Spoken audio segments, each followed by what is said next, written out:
mal mayyitu, maka tidaklah seorang mayit yang sudah dikuburkan fil qabrihi, di dalam kuburnya, illal qalghariki, dia itu seperti orang yang sedang tenggelam, al mughawwasa, tapi dia butuh pertolongan.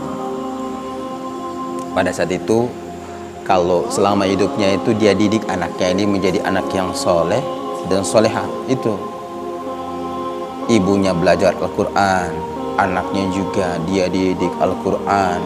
Ketika besar anak ini dia menjadi anak yang soleh dan soleha. Bu, anak ini permata. Tidak ada orang pun yang bisa menyelamatkan diri kita dari keturunan kita nanti, yaitu selain anak. Maka oleh karena itu, dari sekarang itu kita perhatikan anak-anak kita itu, pendidikannya. Sebelum mereka besar, kenalkan mereka Quran. Bagaimana mungkin kita bisa kenalkan mereka Quran sementara kita tidak tahu baca Quran? Bagaimana mungkin, Bu? Bagaimana mungkin kita ajarin anak kita sementara kita tidak tahu bagaimana cara baca Quran?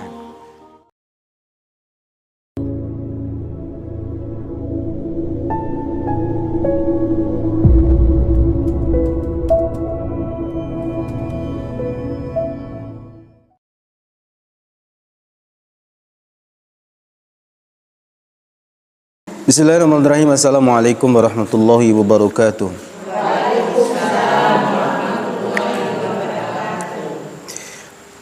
Alhamdulillahi nahmaduhu wa nasta'inuhu wa nastaghfiruh wa na'udzu billahi min syururi anfusina wa min sayyiati a'malina, may yahdihillahu fala mudhillalah wa may yudlil fala hadiyalah wa lan tajida lahu waliyyan mursyida.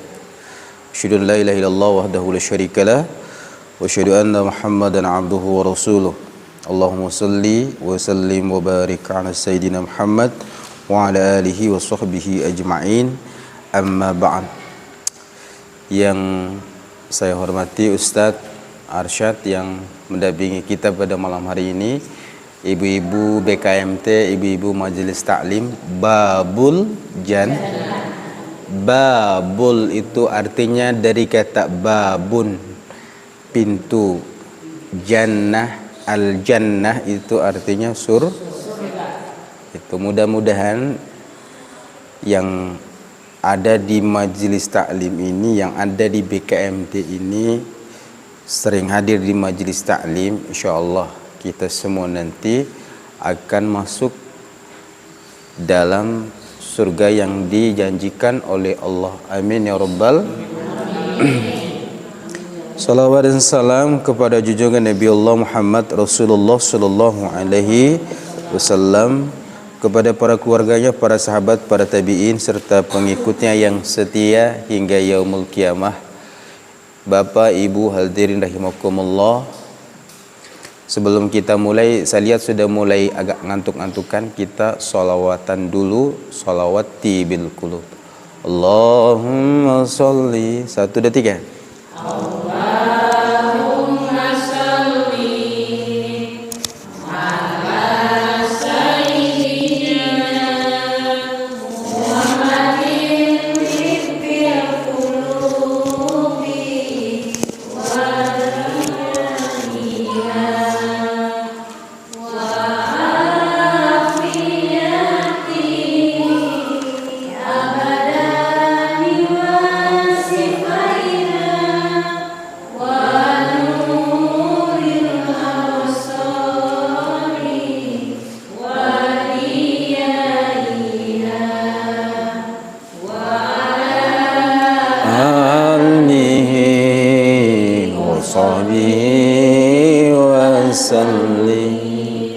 Alhamdulillah. Ibu-ibu yang dirahmati Allah Subhanahu wa taala, sebelum kita balik ke rumah masing-masing sebagai bekal kita malam hari ini, setelah tadi kita sudah belajar Al-Qur'an, di dalam kitab Nasaihul Ibad, nasihat-nasihat bagi para hamba,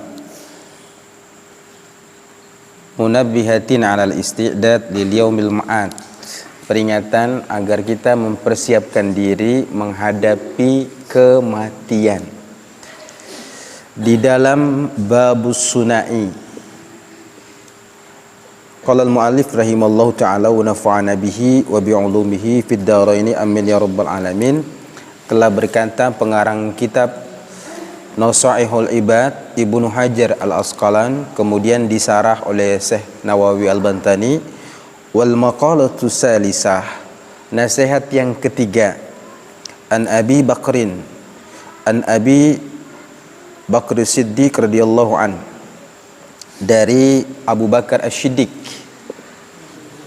radhiyallahu anhu, semoga Allah meridhoinya. Abu Bakar As-Siddiq ini adalah seorang sahabat Nabi. Dia adalah khalifah yang pertama. Di dalam nasihatnya yang disampaikan oleh sahabat Nabi Abu Bakar As-Siddiq, apa kata beliau? Man dakhalal qabri bila zadin, barang siapa yang telah masuk ke dalam kubur bila zadin, tanpa bekal. Yang dimaksud bila zadin di sini, tanpa bekal di sini maksudnya adalah ai minal amali shalih. Dia masuk ke kuburan, wafat, kemudian dia dikuburkan. Ketika dia dikuburkan, pada saat dia masih hidup itu dia jauh dari Allah. Azan dikumandangkan, tidak pernah itu dilakukan. Puasa, jarang dia puasa itu. Ketika puasa Ramadan datang, sedekah diperintahkan, apalagi.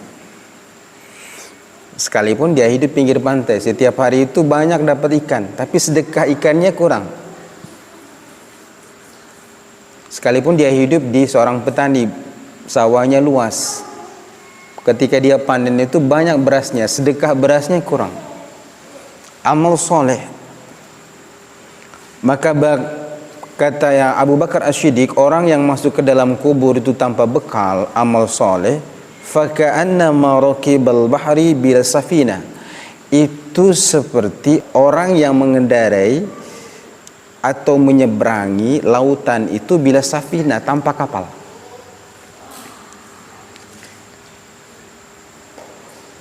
Hidup kita ini kata Nabi berapa? 63 tahun. 63 tahun ini tidak ada amal soleh. Datanglah mati. Idza jaa ajaluhum la yasta'khiruna sa'atan wa la yastaqdimun. Ajal itu apabila datang, Bu, itu tidak bisa disuruh apa? Yasta'khiruna sa'atan, tidak bisa itu disuruh tunda. Wa la yastaqdimun, Bu, tidak bisa itu dipercepat. Kalau ajal itu sudah datang, maka wafatlah kita. Masalahnya pada saat wafat ini, apa yang sudah kita persiapkan? Apa, Bu, yang kita persiapkan?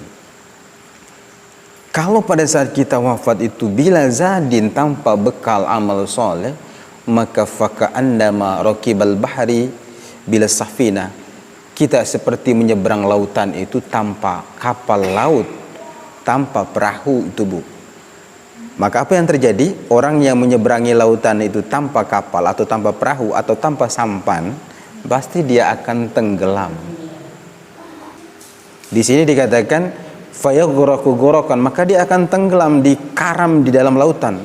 La khulasulahu, tidak ada pertolongan baginya, illa biman yang qadhu, kecuali ada orang-orang datang yang mau menyelamatkannya. Kama qala Rasulullah, sebagaimana Rasulullah sallallahu alaihi wasallam bersabda, mal mayyitu, maka tidaklah seorang mayit yang sudah dikuburkan fil qabrihi, di dalam kuburnya, illal qalghariki, dia itu seperti orang yang sedang tenggelam, al mughawwasa, tapi dia butuh pertolongan. Pada saat itu, kalau selama hidupnya itu dia didik anaknya ini menjadi anak yang soleh dan solehah, itu ibunya belajar Al-Quran, anaknya juga dia didik Al-Quran. Ketika besar anak ini dia menjadi anak yang soleh dan soleha, Bu, anak ini permata. Tidak ada orang pun yang bisa menyelamatkan diri kita dari keturunan kita nanti, yaitu selain anak. Maka oleh karena itu dari sekarang itu kita perhatikan anak-anak kita itu pendidikannya. Sebelum mereka besar, kenalkan mereka Quran. Bagaimana mungkin kita bisa kenalkan mereka Quran sementara kita tidak tahu baca Quran? Bagaimana mungkin, Bu? Bagaimana mungkin kita ajarin anak kita sementara kita tidak tahu bagaimana cara baca Quran? Ada cerita contoh, saya ketika di Jakarta dulu 5 tahun, saya ngajar di yayasannya Prabowo Subianto yang sekarang ini menang Pilpres. Sekalipun saya tidak pilih dia kemarin. Saya 5 tahun saya kuliah di UIN, Universitas Islam Negeri Syarif Hidayatullah Jakarta. Saya kuliah di situ, ambil di Fakultas Ilmu Tarbiyah dan Keguruan, jurusan Pendidikan Bahasa Arab. Saya ambil kuliah di situ 5 tahun. Saya dibeasiswain, diberi beasiswa oleh yayasannya Prabowo Subianto. Kami dikasih makan, dikasih fasilitas. Tapi kami kerja setiap hari itu membina anak-anak pantai, anak-anak yang di pinggir laut, pinggir pantai, yang mereka hidup dalam kekumuhannya. Kami datang di situ. Sebab kalau kami tidak datang, penyebaran kristenisasi sangat luar biasa waktu itu di Jakarta, di daerah-daerah kumuh itu. Kami datang 5 orang. Satu dari Sulawesi, satu dari Kalimantan, dari Banjar, satu itu dari NTB, satu itu dari Jawa, saya dari Flores. 5 mahasiswa muda ini yang baru sama-sama masuk kuliah tapi kampus yang berbeda. Ngajar di situ. Satu ketika seorang bapak-bapak dia antar putrinya. Karena di sana, Bu, mau ngaji saja orang tuanya itu antar ke pengajian. Kalau tidak ibunya yang antar, bapaknya itu antar. Suatu pagi itu bapaknya ini antar. Saya juga aneh, biasanya yang datang antar anaknya itu ke pengajian itu pagi-pagi itu ibunya. Tapi tiba-tumben pagi itu yang antar itu ayahnya. Ayahnya antar ini dalam kondisi apa, Bu? Dia antar anak ini dalam kondisi sempoyongan, dalam kondisi mabuk. Dia masuk di tempat pengajian itu, kebetulan tempat pengajian itu berdampingan dengan masjid. Kita punya bangunan tersendiri. Datang, ketuk, "Assalamualaikum Ustaz." Kebetulan yang terima pagi itu adalah saya. Dia datang dalam keadaan sempoyongan. Dia peluk saya, duduk di hadapan saya dengan anaknya di samping. "Ustaz, saya datang antar anak saya, Ustaz. Tolong anak saya dididik, Ustaz. Mudah-mudahan anak saya ini menjadi anak yang soleh." Kebetulan anaknya itu adalah seorang putri perempuan. Dalam hati saya bilang, insya Allah. Dalam hati saya, ya Allah, dalam kondisi mabuk masih dia sempat sadar. Dalam kondisi mabuk masih dia sempat sadar, mikir akhirat itu. Mikir akhirat. Apa yang kita bisa petik dari pelajaran ini? Kalau mau anak kita yang menjadi anak yang soleh dan soleha, apa? Kita diri harus perbaiki diri sebagai orang tua itu, kita harus memberikan contoh yang baik. Madrasatul ula lil aulad fahiyal pendidikan pertama yang didapat oleh seorang anak itu adalah lembaga pendidikan yang disebut dengan ibu. Kalau ibunya baik, maka anak akan menjadi baik. Kalau ibunya soleha, anak akan menjadi soleh dan soleh. Lalu, Bu, apa yang kita persiapkan? Satu, amal soleh. Sebelum mati itu tuh. Di dalam Al-Quran surah Al-Kahfi ayat 110, "Man kana yarju liqa'a rabbih", barang siapa dia ingin bertemu dengan Tuhannya. Maka di situ dikatakan apa? "Falyamal amalan sholiha". Kalau nanti dia pingin kembali kepada Allah mati, maka hendak apa? Dia beramal soleh. Kemudian wala yusyrik bi'ibadati rabbih ahada. Ketika beramal soleh itu jangan mempersekutukan Allah. Maksudnya apa? Amalan soleh kita itu, Bu, ini didik anak jangan untuk dipuji bahwa kita orang tua yang baik. Jangan.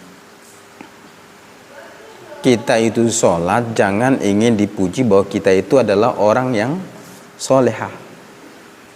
Kita itu hijab, wah dia ini bagus. Jangan. Ibu ngasih air atau ngasih sedekah ikan. Ini saya contohin ikan terus nih, karena ini kan orang punya ikan semua.